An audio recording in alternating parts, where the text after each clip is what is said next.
लेकिन जो दीक्षा नहीं लेते दरबार से, ठीक होके चले जाते वो लोग, और आप में फर्क क्या है? दीक्षा के बाद क्या फर्क आता है?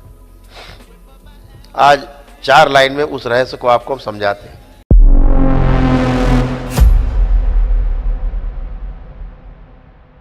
हम लोगों को छोटे में पहले सुलाया जाता था, चंदा मामा दूर के, है ना, लोरी सुनाई जाती थी। सुलाने के समय दादी जो है लोरी सुनाती थी थपकी दे के।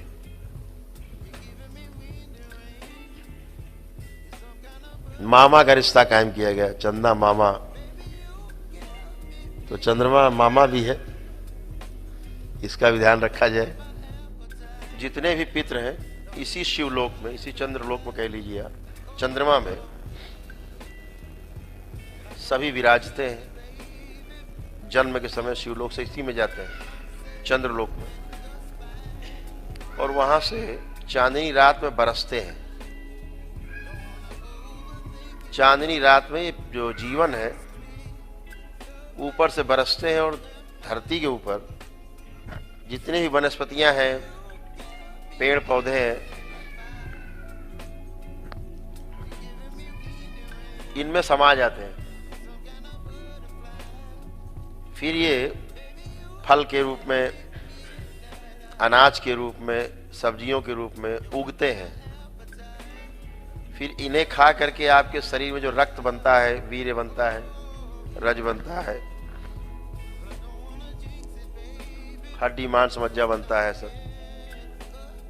फिर इसी से ये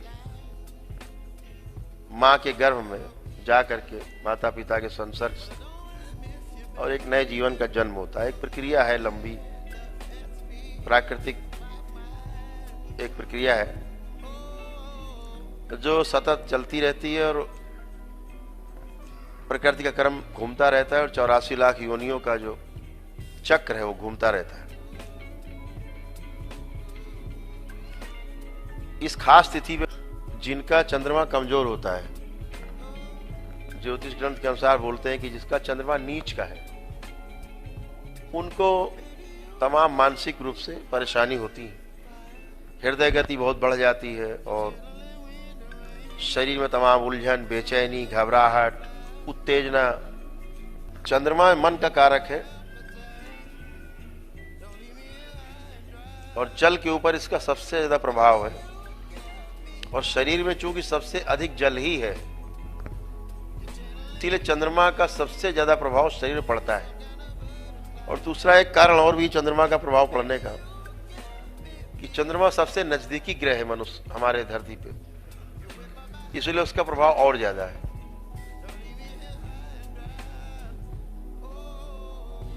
जब धरती अपने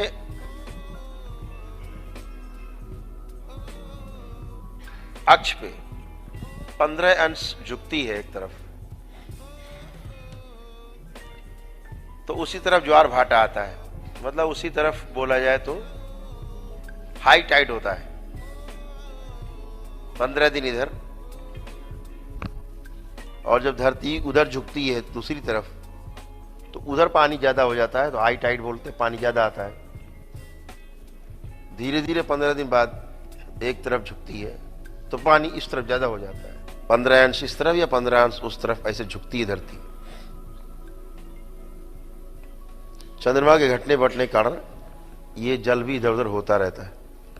ऐसे ही मनुष्य के शरीर में चंद्रमा का बहुत बड़ा प्रभाव है। पूर्णिमा का अगर दूसरे शब्दों में अगर कहा जाए तो पूरी मां, क्या कहा जाएगा? पूरी मां, पूर्णिमा। तो पूर्णिमा का इसलिए विशेष महत्व है, ये पूर्णिमा नहीं, मेरी नजर में तो पूरी मां है, जहां आप सबके कष्ट और दुख हरती है मां। उस मां का महत्व आज के दिन और बढ़ जाता है। और हम लोग पूर्णिमा के दिन इसीलिए दीक्षा का महत्व कि पूरा पूरा होते हैं। आज के दिन पूरा पूरा प्रभाव रहता है। वीणा के तार बिल्कुल कसे हुए होते हैं।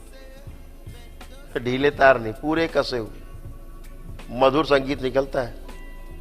पूर्णिमा में आज जो आप दीक्षा लेते हो, इस दीक्षा का फल क्या है? पूर्ण गुरु से। हम तो बीच में है, दीक्षा तो बाबा ही देते हैं, हम तो माध्यम है, क्योंकि शरीर है आपको दिखता है। गुरु तो आपके बाबा ही है, हम तो आप ही की तरह है। लेकिन जो दीक्षा नहीं लेते दरबार से, ठीक होके चले जाते वो लोग, और आप में फर्क क्या है? दीक्षा के बाद क्या फर्क आता है? आज 4 लाइन में उस रहस्य को आपको हम समझाते हैं। कभी ध्यान से सुनना, जब हम बोलते हैं, ध्यान दिया अगर आपने होगा, कोई ज्यादा ध्यान देने वाला होगा तो, जब मैं बोलता हूं कि इनके 27 जन्मों के जो कर्म भोग है, कर्म बंधन है, वो निष्क्रिय कर दिए जाए।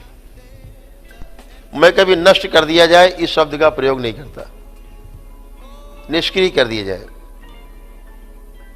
आजीवन के लिए। सुना है आपने?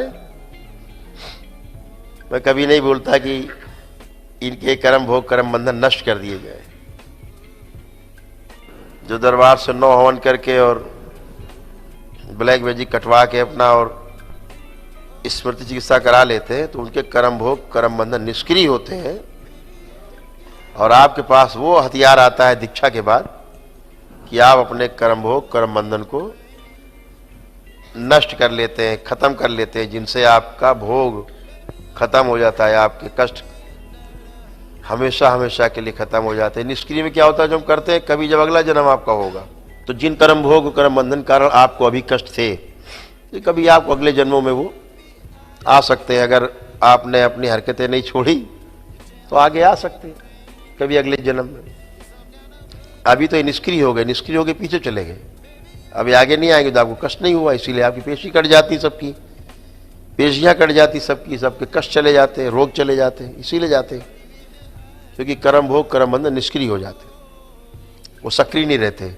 अब वो कभी अगला जन्म होगा कोई, उसमें सक्रिय होंगे। लेकिन गुरु दीक्षा के बाद, एक पूर्ण गुरु से दीक्षा के बाद, आपकी साधना से जो बताया जाता है, तो अपने आप ही धीरे धीरे धीरे धीरे करके कर्म भोग नष्ट होना शुरू होते हैं। और एक समय ऐसा आता है आपके जप से कि आपके सारे कर्म भोग धीरे धीरे जो गड़बड़ सड़बड़ है सब नष्ट हो जाते हैं। आपकी आराधना, आपका जप तप, यही आपके कर्म भोग और कर्म बंधन को नष्ट करता है।